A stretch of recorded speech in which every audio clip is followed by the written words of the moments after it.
السلام علیکم۔ ہمارے پاس بہت سارے کمنٹس آتے ہیں، کوئی لوگ گروپ میں یا پھر فیس بک پیج کے اندر کمنٹس کرتے ہیں، یوٹیوب کے ویڈیوز کے اندر کمنٹ کرتے ہیں۔ تو مسئلہ بہت زیادہ آ رہا ہے یہ آج کل کہ وہ ان کی مرغیاں کچے انڈے دیتی ہیں یا پھر چھوٹے انڈے ہوتے ہیں، اس کا جو اوپر والا چھلکا ہے وہ بہت ہی زیادہ نازک ہوتا ہے، تو وہ آسانی سے ٹوٹ جاتا ہے۔ اور اس طرح کے انڈوں کو کس طرح سے ہم نے کور کرنا ہے، ہماری مرغیاں کچے انڈے کیوں دیتی ہیں اور اس کا سلیوشن کیا ہے، یہی سب کچھ آج کی اس ویڈیو میں ہم آپ کو ڈیٹیل کے ساتھ بتانے والے ہیں۔ So hi guys, this is Waseem and Qaiser, so let's go to Waseem ابھی لیٹسٹ ویڈیو۔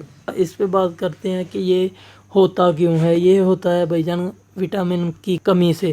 یہ میں نے پہلے بھی کئی ویڈیو میں کہا ہے کہ وٹامن یہ چیز پوری رکھیں گے مرغوں کی اور مرغے صحت مند ہوں گے، مرغی یا مرغا دونوں صحت مند ہوں گے اور پھر جا کے بچے نکلیں گے اور پھر وہ بچے پلیں گے۔ اگر ٹائم پورا نہیں مرغے کو ملا، ان کو پوری طاقت نہیں ملے گی تو ایسے مسئلے تو بھائی جان آئیں گے۔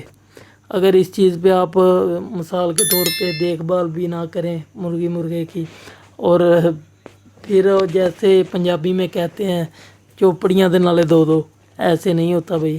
آپ نے بھائی جان کرنا کیا ہے، کرنا یہ ہے کہ ہمارے گھروں میں آٹا چھانتے ہیں نا چھاننی کے ساتھ، وہ جو بورا بچتا ہے آٹے کا، بورا لینا ہے اور انڈے کے چھلکے لینے ہیں، یہ ہمیں مل ہی جاتے ہیں۔ اور انڈوں کے چھلکوں کو آپ نے اچھے طریقے سے کوٹ لینا ہے، کوٹ کے یعنی کہ باریک کر لینا ہے اچھے طریقے سے۔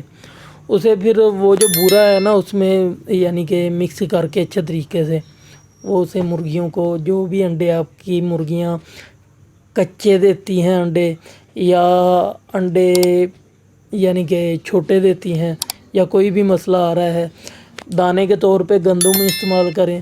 اور یہ جو چیز میں نے بتائی ہے بورا اور انڈے کے چھلکے، یہ زیادہ سے زیادہ دیں۔